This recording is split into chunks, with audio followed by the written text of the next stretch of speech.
Welcome to the Smart Business Revolution. Revolution. Revolution. Revolution. You want a revolution? You say you want a revolution? Revolution.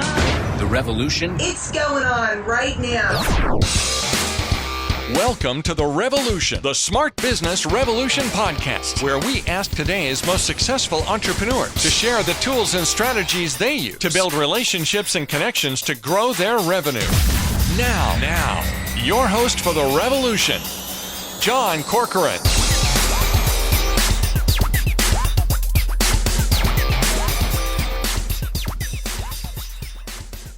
Hi everyone, Sarah Nichols here. I'm the founder of Nichols Law, an HR law firm. I spent years representing Fortune 100 companies and I've taught at both Berkeley and Hastings law schools. Now I advocate for employees who have experienced discrimination, harassment, or retaliation in the workplace. I have John Corcoran here, who has done thousands of interviews with successful entrepreneurs, investors, and CEOs. And we have flipped the script and he will be interviewing me. All right. Thanks so much, Sarah. And so in this episode, we're going to be talking about equal pay. What is it? What are your rights? What are some of the changes that are happening? Kind of a basic level understanding of the concept behind it and some of the real big changes that are happening, especially we're recording this in mid-May of 2020 in light of coronavirus and how that's affecting the world and the workplace. But first, before we get into that, this episode is brought to you by Nichols Law, PC, which is a San Francisco-based law firm that represents clients worldwide and is dedicated to ensuring women are treated and paid fairly in the workplace. And Nichols Law's mission is to close the wage gap for women and give a voice to employees. They represent individuals in relation to their discrimination, retaliation, and wage and hour claims, and they also assist employees negotiating their severances. If you aren't sure if you're being treated fairly, you can contact them for a no-cost consultation at 415-504-3095. You can either call or text that number, or you can also email consult@nicholslawyer.com. All right, so Sarah, let's start with the wage gap, which is a concept that you hear thrown around, but I don't think everyone gets a chance to talk to a actual employment attorney and understand what that means, some of the history behind it. So tell us a little about what the wage gap is, what it is currently, and what that term really stands for. Well, I think in so many ways we've come a long way. Women are allowed to vote, women are allowed to work and be in lots of different jobs, and that just wasn't the case that long ago. So to a lot of people, it feels like we've got equality because, there are women doing jobs that weren't doing those jobs before. But the wage gap is really specifically about the fact that women just aren't making the same amount as men when they're doing the same job as men. So, for example, for a woman that's doing the same job as a man, she makes, doing that job, 81 cents for every dollar that he makes. And it's not just women as this amorphous sort of group. It's even worse if you're Black or Latina. So Black women make 62 cents for every dollar made. And then Latinas it's even worse, it's 54 cents for every dollar made. And so the gap there is big, and it's not based upon having less experience or this is when they've got the same experience doing the same job. That's the gap. And how's that even possible in today's day and age? We're recording this in 2020. How's it even possible that men and women are paid different amounts, vastly different amounts for doing the same work? I think it's a lot of things at work, but by and large, it's because of the implicit bias that we have in presuming that women are willing to take less and that they're historically being paid less for doing the same work. I think there's definitely a bias to pay men more, presuming that they're perhaps the head of their household and that they have more people to support or are somehow better at doing their job. It's just this implicit, unstated, sometimes stated, but mostly unstated bias. Yeah. And does that make a difference if someone states it, than if someone is outright and says, we're pay the men on our staff more because they have a family to support? Does that Well, make a makes for a difference? stronger case, but most of the time people aren't even aware that that's what's operating in their mind. And that's and sometimes it's just, I feel like, the employer feels like they need to pay someone who might look like they can do the job better just because they're a man. Right, right. Without even knowing what their pay was before. Right. Let's talk a little bit about some of the laws that govern all of this. So there's state laws, there's federal laws. What is the law behind it? Well, you're right. There's different laws in each state and there's different laws federally, but without getting into all the differences, most of the time the laws say that you need to be paid equally for doing substantially equal work to a man. Mm. And there's also laws in some states and federally that don't just look at gender, but also look at race and other categories. But by and large, when people are talking about equal pay, they're talking about gender. Okay. And I'm going to ask a dumb question here, but the wage gap exists in spite of the fact that the law says that you should be paid the equal amount for equal work. That's right. It's like people's speed. It's like people's speed. Yeah. Yeah, it's got to be enforced. And it's difficult for people to stand up for themselves and enforce it. Mm-hmm. And it's also difficult for agencies to get access to information that could help them enforce the laws. Mm-hmm. And so while it's in no way women's fault that they are paid less, there's things that women need to do to ensure that they are paid equally. And one of those things might be finding out or getting information that can help them determine if they are being paid equally. And when you say, again, to kind of simplify it for a layperson who is new, maybe this topic, when you say to enforce the law, what do you mean by that? Because there isn't a way that you can just call up your local government agency and say, I want my employer to enforce the law. I should be paid an extra $10,000 a year, right? Or is there? Well, I think no. Well, most of the time agencies aren't going to be able to do that because they just don't have the resources. There are some agencies that do that, but it's not top of their agenda right now, let's just say. Right. So most of the time, the way that the law gets enforced is through contacting a lawyer and filing a lawsuit. Private cause of action. Yeah. Right. And so I think, though, just taking it back a notch before you even get to that, it's probably important to mention that men are 4 times, and this is based upon surveys and a lot of different surveys have been done on this, but men are 4 times more likely to ask for higher pay than women will with the same qualifications. And often women don't realize that they can ask for more pay when they start their job. And that's in part because of the way that they might be conditioned to think that they shouldn't ask for more, that they're just lucky to get a job.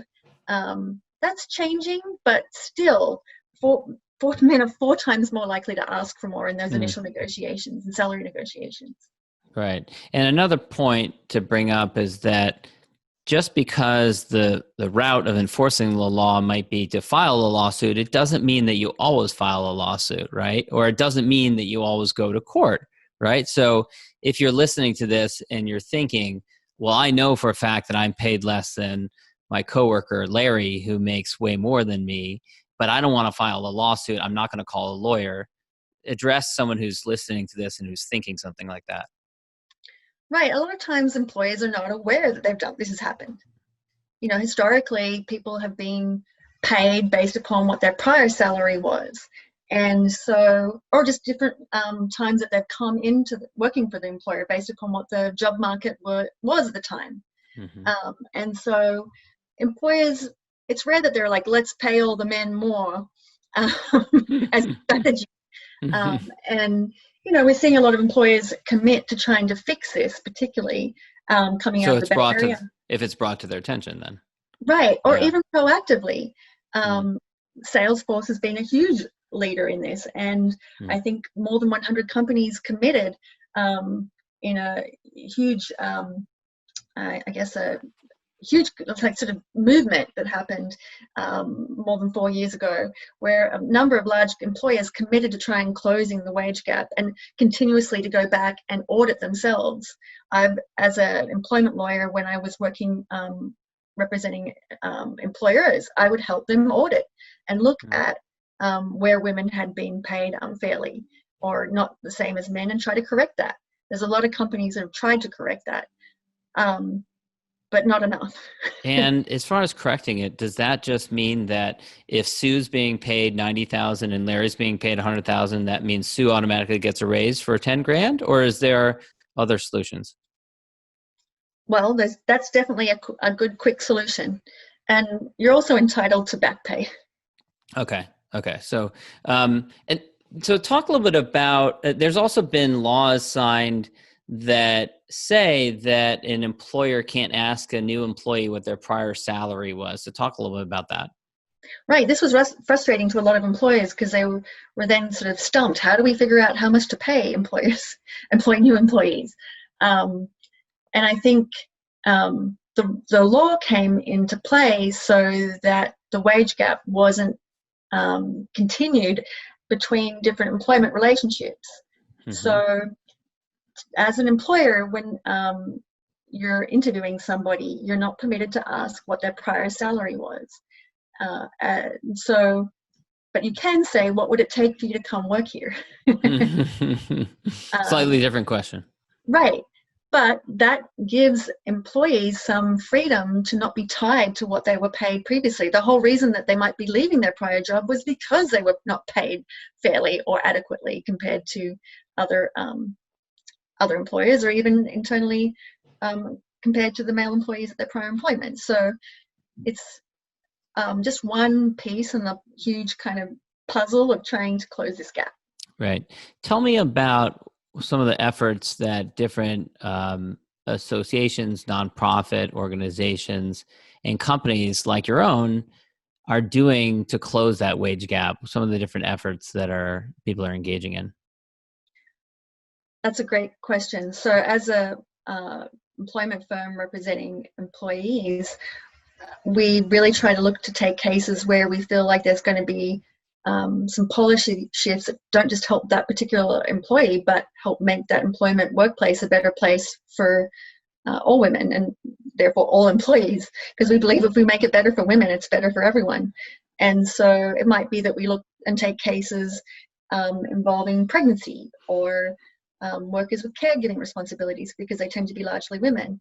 We also donate a portion of our profits every year, around 5 figures, to equal rights advocates, because they are a non-profit that's been operating for a long time in this space, and they specialize or focus on low-income workers and younger employees than we might come across.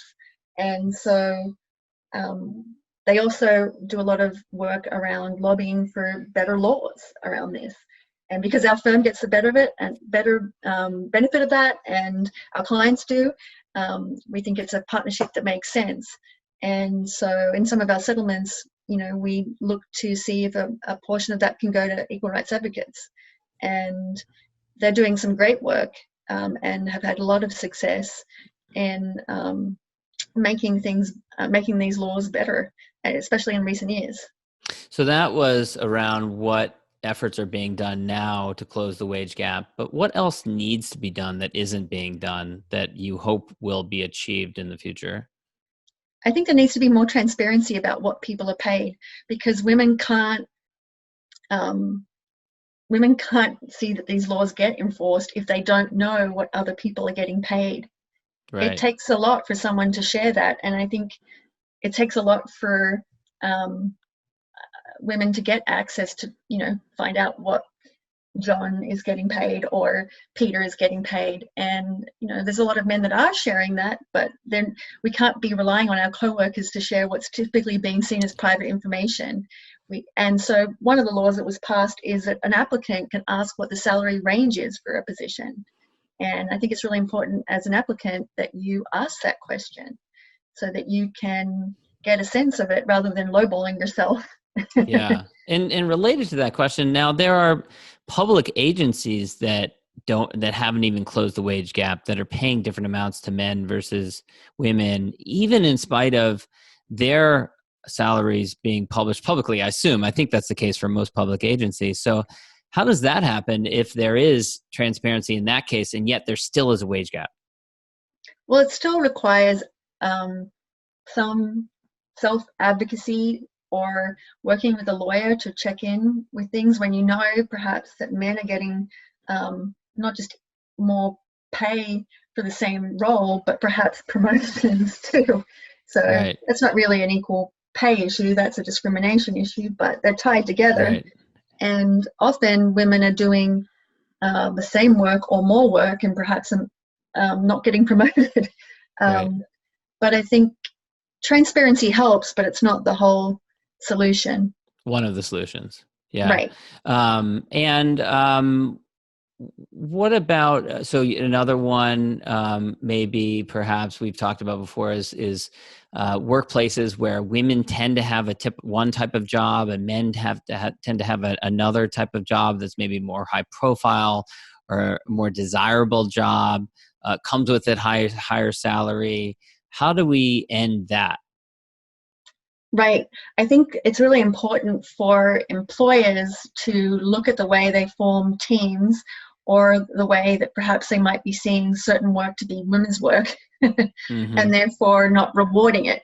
And that can take all sorts of, it can be that women perhaps get more of the caregiving roles and therefore that's not as valuable. I think it's really important to challenge presumptions about what is valuable work for your employer, what makes money, what's valuable to the community, and how we reward that. I think it's important for employers to challenge that and for employees to be thinking about that too. I think also women take on some of the roles that don't get, that are more work and don't get rewarded. So that might mean, let's put, Janice in charge of the social committee and make her organize the holiday party and Right. make but her it's not manage. compensated. It's not compensated in a fair way, even though it's a lot of work. Right. It's kind of like saying women should be doing the cleaning because they're better at it at home. What about fair treatment for pregnant workers and people with caregiving responsibilities? How could that be resolved? I think it's really important to make sure that both men and women are given opportunities when they come back to work. It's obviously really important to make sure you're complying with the laws in relation to women who are pregnant. We still see cases where women are fired for being pregnant. We still see cases where women are terminated or their employment's terminated while they are on leave because they seem to be redundant because they're out and look that we can do all the things without them. So perhaps they get laid off. And that just seems egregious, but it's still happening. And I think also it's important to ensure that women are returned to the workforce in a way that is equal, and that also men are given the ability to take leave and not punished for taking leave, and then able to return to the workforce in a way that makes sense for them managing responsibilities in a way that can help their spouse. Right. And then also you say that policies could be improved with regards to paid leave, sick leave, and pregnancy leave. Right. I think given what's happening right now, where we're seeing women working from home more than ever, I think it's really important to allow for those policies or look at those policies in a fresh light and make sure. I mean, we've got a lot of cases where women were punished for wanting to work from home occasionally just because of their caregiving responsibilities. I think that's going to change a little bit, given that right now a majority of people are working from home that aren't essential. But I think also that raises a whole bunch of new issues for women that are going to make for a lot of challenges. And I think particularly for both men and women, but that are parents, but it's going to really fall on a lot of women. And we're really hoping that we don't lose the gains we've made in the last 20 years overnight. Yeah. what could be done in light of that? We're recording this in May of 2020. Coronavirus pandemic is starting to lighten up a little bit. In California, there's been some shelter-in-place restrictions that have been starting to be lifted, but certainly it's had a dramatic impact on the workforce and women in particular. So are there, any ideas that you have that can help to minimize the impact on, equal pay? Well, I think women need to really get a strategy, at least for themselves, first of all, in their own homes, and thinking about how to split the work. I know a lot of women are single moms. Some of our clients are single mothers, and they really need to look at the resources that they have, not be afraid to ask for help where they can, look at ways that they can perhaps have a pod that's not just their own, just not think that they just have to do it themselves, and look at strategies that are respecting isolation, but not isolation doesn't mean that women just have to double down and do more work, especially Right. single mothers. And my heart just breaks for single mothers thinking about what they have to do. There's ways that they can get help, if not from family members, if just from other single mothers that they might be able to partner with and create a pod of households that can support each other. That's a And great idea. That's a great idea. Yeah. but on the other hand, also employers and employees need to be collaborating honestly about their productivity levels, especially while children are needing to be homeschooled at this point. Yeah. And changing expectations about, for example, for lawyers, how many hours they're supposed to be billing while they're homeschooling, and having, and employers ideally would be proactively figuring that out. But if not, I think women and parents in groups need to be working together to challenge their employer to do so. Right. Because we can't just expect the same level of productivity as before. Right. It's just such a wide-reaching impacts. Well, Sarah, this has been a great overview of equal pay and the wage gap and some of the issues involved in it, the law, what things are being done to close the wage gap, what else needs to be done. Thank you for sharing all this. Remind everyone where they can go to learn more about you and connect with you. Sure. So I'm at consult@nicholslawyer.com, and you can call or text 415-504-3095 if you want to find out what your leave entitlements are, particularly now around coronavirus. Be happy to discuss those with you too. All right, Sarah, thanks so much.